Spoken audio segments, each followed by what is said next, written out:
Chapter 1, Introduction. The man who thought his way into partnership with Thomas A. Edison. Truly, thoughts are things, and powerful things at that, when they are mixed with the definiteness of purpose, persistence, and a burning desire for their translation into riches or other material objects. A little more than 30 years ago, Edwin C. Barnes discovered how true it is that men really do think and grow rich. His discovery did not come out at one sitting. It came little by little, beginning with a burning desire to become a business associate of the great Edison. One of the great characteristics of Barnes's desire was that it was definite. He wanted to work with Edison, not for him. Observe carefully the description how he went about translating this desire into reality, and you'll have a better understanding of the 13 principles which lead to riches. When this desire, or impulsive thought, first flashed into his mind, he was in no position to act upon it. Two difficulties stood in his way. He didn't know Mr. Edison, and he did not have enough money to pay his railroad fare to Orange, New Jersey. These difficulties were sufficient to have discouraged the majority of men from making any attempt to carry out the desire. But this was no ordinary desire. He was so determined to find a way to carry out his desire that he finally decided to travel by blind baggage rather than to be defeated. To the uninitiated, this means he went to East Orange on a freight train. He presented himself at Mr. Edison's laboratory and announced he had come to go into business with the inventor. In speaking of the first meeting between Barnes and Edison years later, Mr. Edison said, "He stood there before me, looking like an ordinary tramp, but there was something in the expression of his face which conveyed the impression that he was determined to get what he had come after. I had learned from years of experience with men that when a man really desires a thing so deeply that he's willing to stake his entire future on a single turn of the wheel in order to get it, he's sure to win. I gave him the opportunity he asked for because I saw he had made up his mind to stand by until he succeeded. Subsequent events proved that no mistake was made." Just what young Barnes said to Mr. Edison on that occasion was far less important than that which he thought. Edison himself said so. It could not have been the young man's appearance which got him his start in the Edison office, or that was definitely against him. It was what he thought that counted. If the significance of this statement could be conveyed to every person who reads it, there would be no need for the remainder of this book. Barnes did not get his partnership with Edison on his first interview. He did get a chance to work in the Edison offices at a very nominal wage, doing work that was unimportant to Edison, but most important to Barnes, because it gave him an opportunity to display his merchandise, where his intended partner could see it. Months went by. Apparently nothing happened to bring the coveted goal which Barnes had set up in his mind as his definite major purpose. But something important was happening in Barnes' mind. He was constantly intensifying his desire to become the business associate of Edison. Psychologists have correctly said that when one is truly ready for a thing, it puts in its appearance. Barnes was ready for a business association with Edison. Moreover, he was determined to remain ready until he got that which he was seeking. He did not say to himself, what's the use? I guess I'll change my mind and try for a salesman's job. But he did say, I came here to go into business with Edison, and I'll accomplish this end if it takes the remainder of my life. He meant it. What a different story men would have to tell if only they would adopt a definite purpose and stand by that purpose until it had time to become an all-consuming obsession. Maybe young Barnes did not know it at the time, but his bulldog determination, his persistence in standing back of a single desire, was destined to mow down all opposition and bring him the opportunity he was seeking. When the opportunity came, it appeared in a different form, and form a different direction than Barnes had expected. This is one of the tricks of opportunity. It has a sly habit of slipping in by the back door, and often it comes disguised in the form of misfortune or temporary defeat. Perhaps this is why so many fail to recognize opportunity. Mr. Edison had just perfected a new office device known at that time as the Edison dictating machine, now the Ediphone. His salesmen were not enthusiastic over the machine. They did not believe it could be sold without great effort. Barnes saw his opportunity right away. It had crawled in quietly, hidden in a queer-looking machine which interested no one but Barnes and the inventor. Barnes knew he could sell the Edison dictating machine. He suggested this to Edison and promptly got his chance. He did sell the machine. In fact, he sold it so successfully that Edison gave him a contract to distribute and market it all over the nation. Out of that business association grew the slogan, "Made by Edison and installed by Barnes." The business alliance has been in operation for more than 30 years. Out of it, Barnes has made himself rich in money, but he has done something infinitely greater. He has proved that one really may think and grow rich. How much actual cash and original desire of Barnes has been worth to him, I have no way of knowing. Perhaps it has brought him $2 or $3 million, but the amount, whatever it is, becomes insignificant when compared with the greater asset he acquired in the form of definite knowledge that an intangible impulse of thought can be transmuted into its physical counterpart by the application of known principles. Barnes literally thought himself into a partnership with the great Edison. He thought himself into a fortune. He had nothing to start with except the capacity to know what he wanted and the determination to stand by that desire until he realized it. He had no money to begin with. He had but little education. He had no influence. But he did have initiative, faith, and the will to win. With these intangible forces, he made himself number one man with the greatest inventor who has ever lived. Now, let us look at a different situation and study a man who had plenty of tangible evidence of riches, but lost it because he stopped 3 feet short of the goal he was seeking. 3 feet from gold. One of the most common causes of failure is the habit of quitting when one is overtaken by temporary defeat. Every person is guilty of this mistake at one time or another.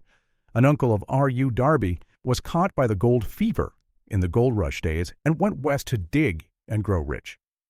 He had never heard that more gold had been mined from the brains of men than has ever been taken from earth. He staked a claim and went to work with pick and shovel. The going was hard, but his lust for gold was definite. After weeks of labor, he was rewarded by the discovery of the shining ore. He needed machinery to bring that ore to the surface. Quietly, he covered up the mine, retraced his footsteps to his home in Williamsburg, Maryland, told his relatives and a few neighbors of the strike, and they got together money for the needed machinery to have it shipped. The uncle and Darby went back to work the mine. The first car of ore was mined and shipped to a smelter. The returns proved they had one of the richest mines in Colorado. A few more cars of that ore would clear the debts. Then would come the big killing in profits. Down went the drills. Up went the hopes of Darby and uncle. Then something happened. The vein of gold ore disappeared. They had come to the end of the rainbow, and the pot of gold was no longer there. They drilled on, desperately trying to pick up the vein again, all to no avail. Finally, they decided to quit. They sold the machinery to a junk man for a few $100s and took the train back home. Some junk men are dumb, but not this one. He called in a mining engineer to look at the mine and do a little calculating. The engineer advised that the project had failed because the owners were not familiar with fault lines. His calculations showed that the vein would be found just 3 feet from where the Darbys had stopped drilling. This is exactly where it was found. The junk man took millions of dollars in ore from the mine because he knew enough to seek expert counsel before giving up. Most of the money which went into the machinery was procured through the efforts of R.U. Darby, who was then a very young man. The money came from his relatives and neighbors because of their faith in him. He paid back every dollar of it, although he was years in doing so. Long afterward, Mr. Darby recouped his loss many times over when he made the discovery that desire can be transmuted into gold. The discovery came after he went into the business of selling life insurance. Remembering that he lost a huge fortune because he stopped 3 feet from gold, Darby profited by the experience in his chosen work by the simple method of saying to himself, "I stopped 3 feet from gold, but I'll never stop because men say no when I ask them to buy insurance." Darby is one of a small group of fewer than 50 men who sell more than $1 million in life insurance annually. He owes his stickability to the lesson he learned from his quitability in the gold mining business. Before success comes in any man's life, he is sure to meet with much temporary defeat and perhaps some failure. When defeat overtakes a man, the easiest and most logical thing to do is to quit. That is exactly what the majority of men do. More than 500 of the most successful men this country has ever known told the author their greatest success came just one step beyond the point at which defeat had overtaken them. Failure is a trickster with a keen sense of irony and cunning. It takes great delight in tripping one when success is almost within reach. A 50-cent lesson in persistence. Shortly after Mr. Darby received his degree from the University of Hard Knocks and had decided to profit by his experience in the gold mining business, he had the good fortune to be present on an occasion that proved to him that no does not necessarily mean no. One afternoon he was helping his uncle grind wheat in an old-fashioned mill. The uncle operated a large farm on which a number of colored sharecrop farmers lived. Quietly the door was opened, and a small colored child, the daughter of a tenant, walked in and took her place near the door. The uncle looked up, saw the child, and barked at her roughly. "What do you want?" Meekly the child replied, "My mammy said send her 50 cents. "I'll not do it," the uncle retorted. "Now you run on home." "Yes, sir," the child replied. But she did not move. The uncle went ahead with his work, so busily engaged that he did not pay enough attention to the child to observe that she did not leave. When he looked up and saw her still standing there, he yelled at her, "I told you to go home. Now go, or I'll take a switch to you." The little girl said, "Yes, sir," but she did not budge an inch. The uncle dropped a sack of grain he was about to pour into the mill hopper, picked up a barrel staff, and started toward the child with an expression on his face that indicated trouble. Darby held his breath. He was certain he was about to witness a murder. He knew his uncle had a fierce temper. He knew that colored children were not supposed to defy white people in that part of the country. When the uncle reached the spot where the child was standing, she quickly stepped forward one step, looked into his eyes, and screamed at the top of her shrill voice, "My mammy's got to have that 50 cents. The uncle stopped, looked at her for a minute, then slowly laid the barrel staff down on the floor, put his hand in his pocket, took out $50 and gave it to her. The child took the money and slowly backed towards the door, never taking her eyes off the man whom she had just conquered.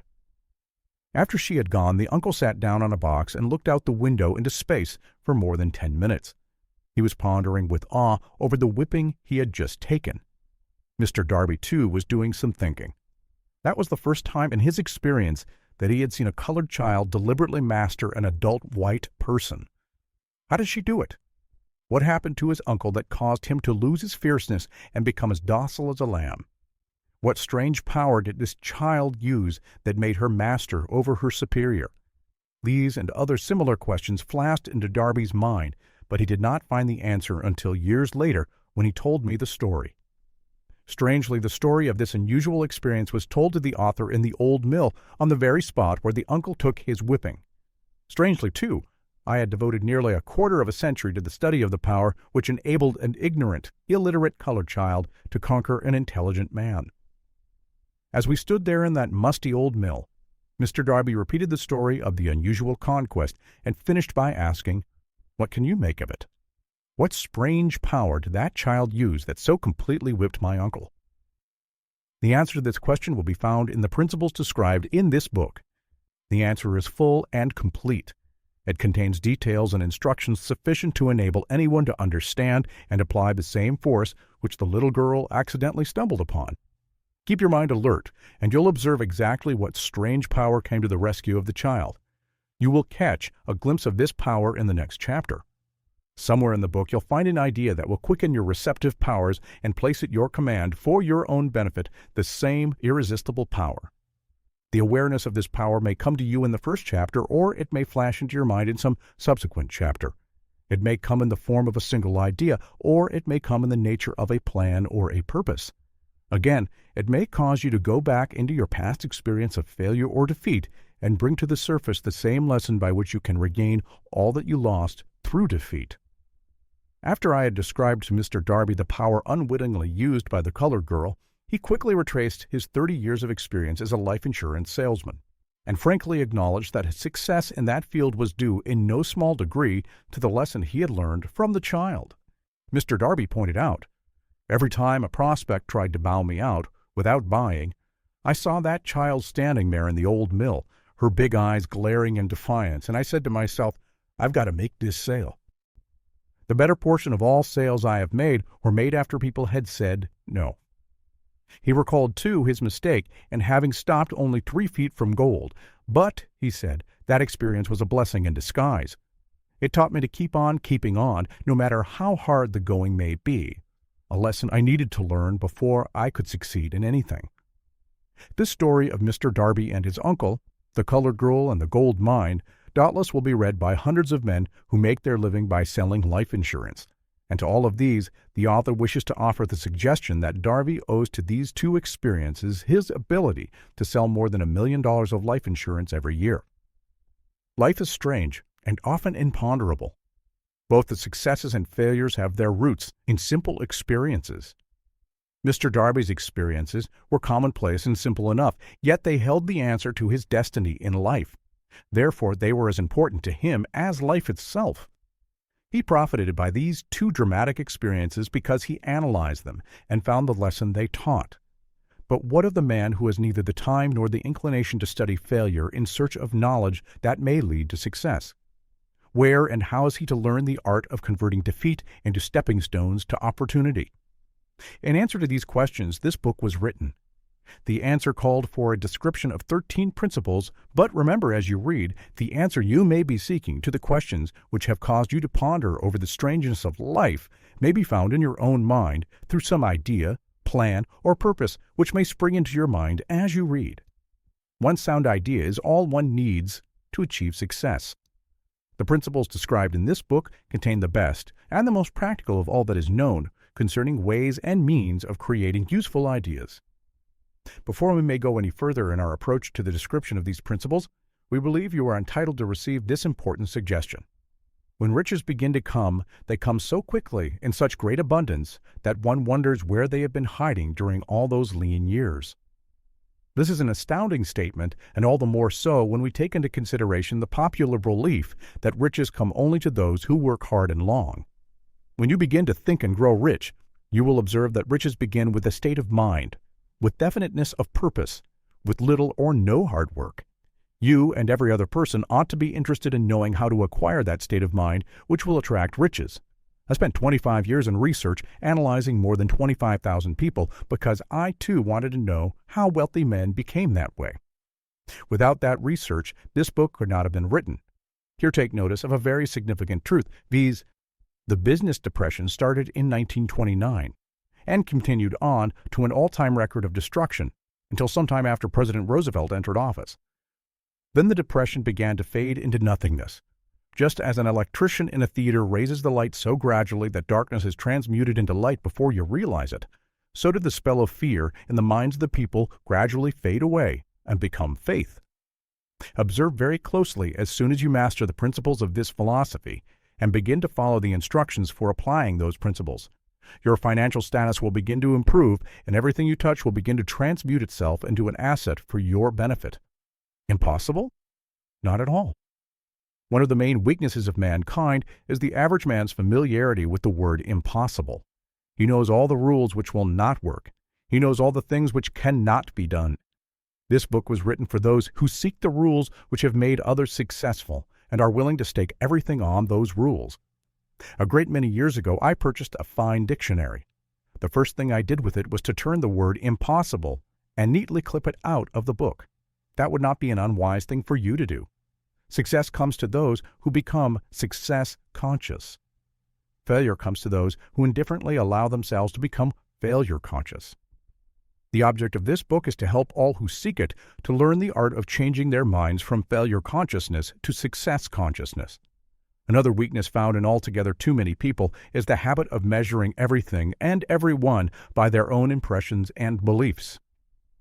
Some who will read this will believe that no one can think and grow rich. They cannot think in terms of riches because their thought habits have been steeped in poverty, want, misery, failure, and defeat. These unfortunate people remind me of a prominent Chinese person who came to America to be educated in American ways. He attended the University of Chicago. One day, President Harper met this young Oriental on the campus, stopped to chat with him for a few minutes, and asked what had impressed him as being the most noticeable characteristic of the American people. "Why," this Chinese man exclaimed, "the queer slant of your eyes. Your eyes are off slant." What do we say about the Chinese? We refuse to believe that which we do not understand. We foolishly believe that our own limitations are the proper measure of all limitations. Sure, the other fellow's mans are off slant because they are not the same as our own.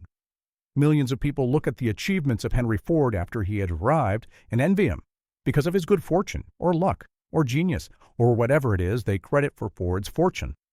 Perhaps one person in every 100,000 knows the secret of Ford's success, and those who do know are too modest or too reluctant to speak of it because of its simplicity. A single transaction will illustrate the secret perfectly. A few years back, Ford decided to produce his now famous V8 motor. He chose to build an engine with the entire 8 cylinders cast in one block and instructed his engineers to produce a design for the engine. The design was placed on paper, but the engineers agreed to a man that it was simply impossible to cast an 8-cylinder gas engine block in one piece. Ford said, "Produce it anyway." "But," they replied, "it's impossible." "Go ahead," Ford commanded, "and stay on the job until you succeed, no matter how much time is required."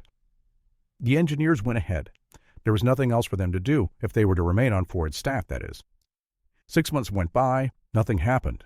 Another 6 months passed, and still nothing happened.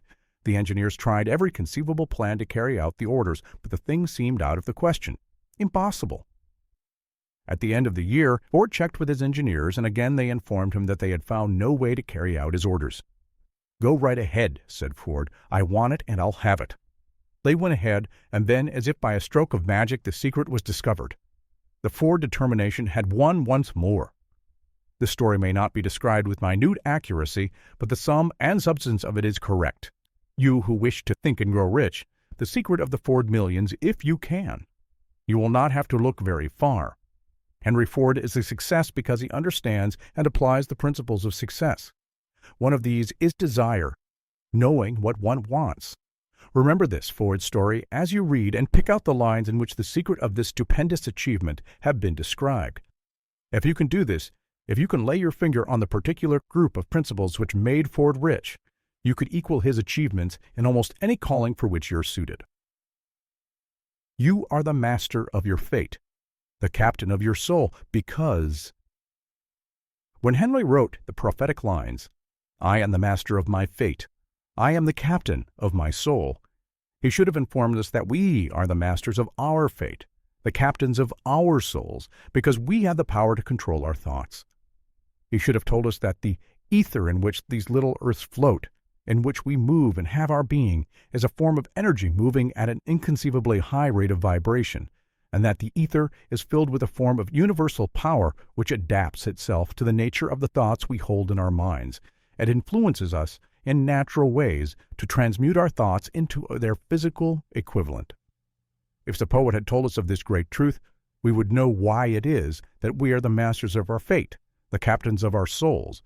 He should have told us, with great emphasis, that this power makes no attempt to discriminate between destructive thoughts and constructive thoughts, that it will urge us to translate into physical reality thoughts of poverty just as quickly as it will influence us to act upon thoughts of riches.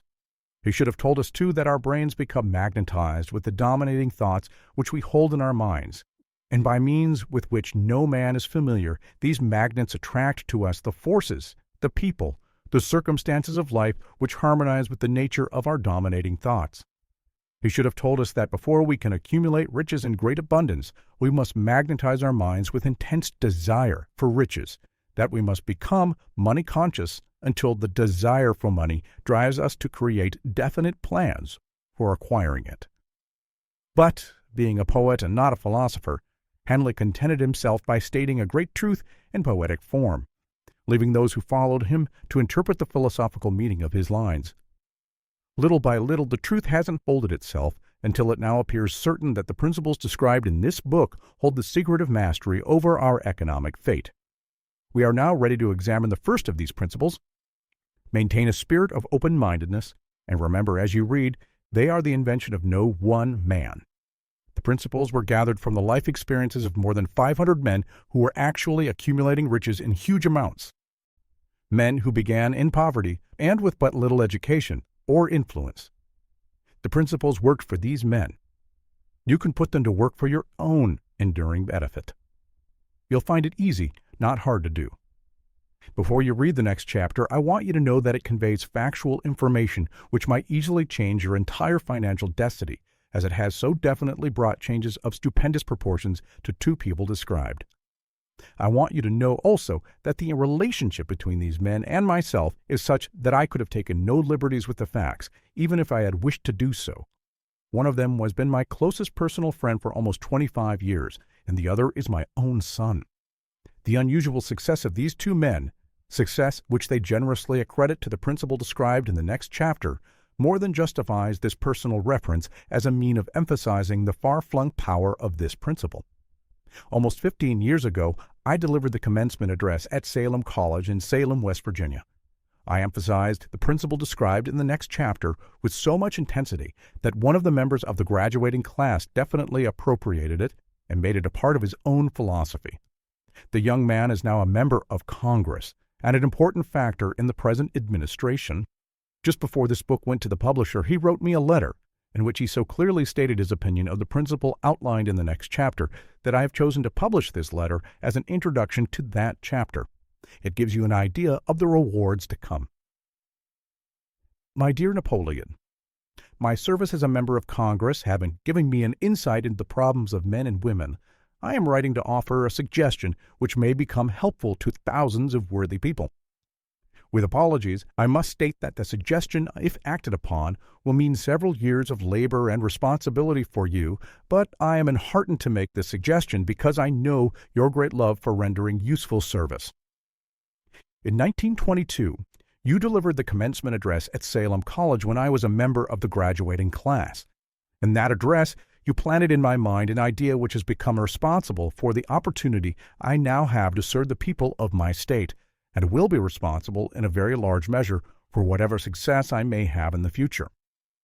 The suggestion I have in mind is that you put into a book the sum and substance of the address you delivered at Salem College, and in that way give the people of America an opportunity to profit by your many years of experience and association with the men who, by their greatness, have made America the richest nation on earth.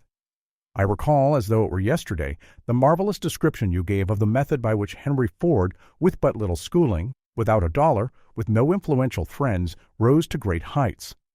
I made up my mind then, even before you had finished your speech, that I would make a place for myself no matter how many difficulties I had to surmount. Thousands of young people will finish their schooling this year, and within the next few years. Every one of them will be seeking just such a message of practical encouragement as the one I received from you. They will want to know where to turn, what to do to get started in life. You can tell them because you have helped to solve the problems of so many, many people.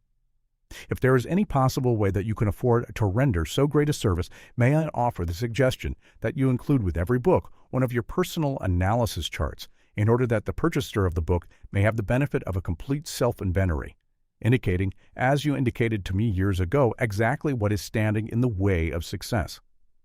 Such a service as this, providing the reader of your book with a complete, unbiased picture of their faults and their virtues, would mean to them the difference between success and failure. The service would be priceless. Millions of people are now facing the problems of staging a comeback because of the Depression. And I speak from personal experience when I say I know these earnest people would welcome the opportunity to tell you their problems and to receive your suggestions for the solution. You know the problems of those who face the necessity of beginning all over again. There are thousands of people in America today who would like to know how they can convert ideas into money. People who must start at scratch, without finances, and recoup their losses. If anyone can help them, you can. If you publish this book, I would like to own the first copy that comes from the press, personally autographed by you. With best wishes, believe me, cordially yours, Jennings Randolph.